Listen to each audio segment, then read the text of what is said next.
The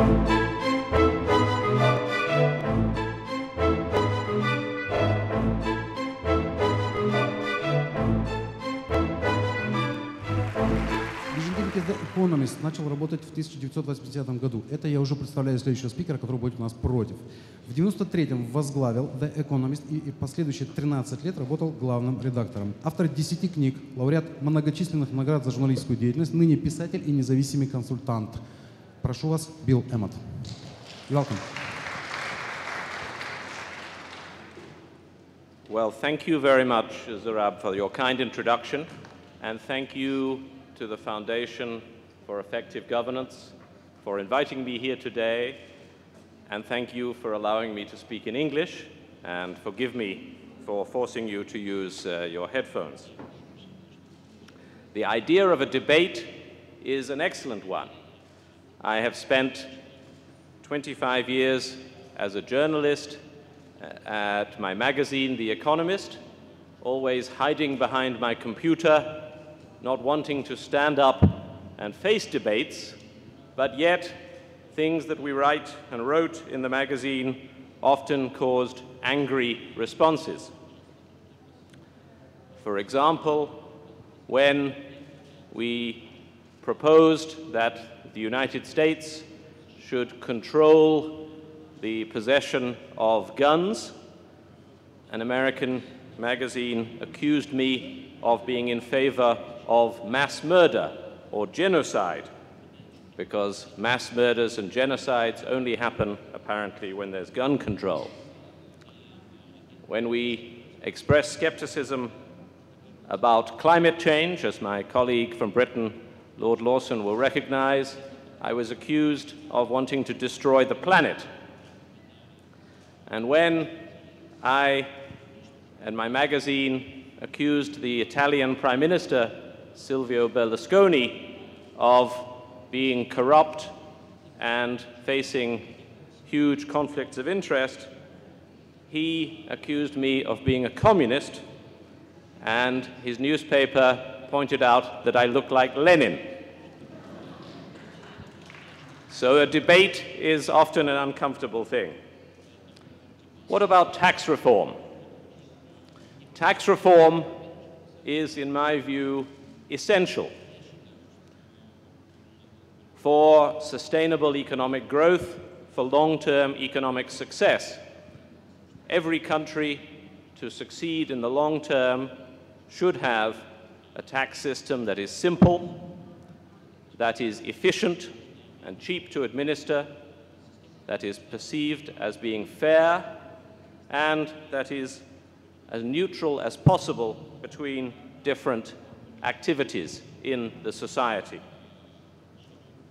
Tax reform is, in my belief, essential for Ukraine as well. But the question of today's debate should not be whether tax reform is essential. The question is whether tax reform is possible.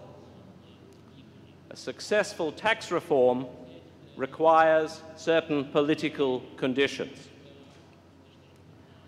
A government must be capable of enforcing and persuading the nation to compromise, because under a tax reform, some groups will gain and others will lose, and the losers must be persuaded to accept their losses. There are trade-offs in every tax reform. The government, to achieve this compromise, must be strong enough that it is going to last, that it is durable in Parliament for several years, and that it is able to pass legislation. My contention in this debate is that Ukraine does not have such a government right now. You do not have a government that is capable of forcing through a tax reform of the kind that the country needs. You do not have a government that, in practice, is able to pass legislation of any major type through Parliament. And currently, you have no prospect of such a government, at least before the presidential elections take place.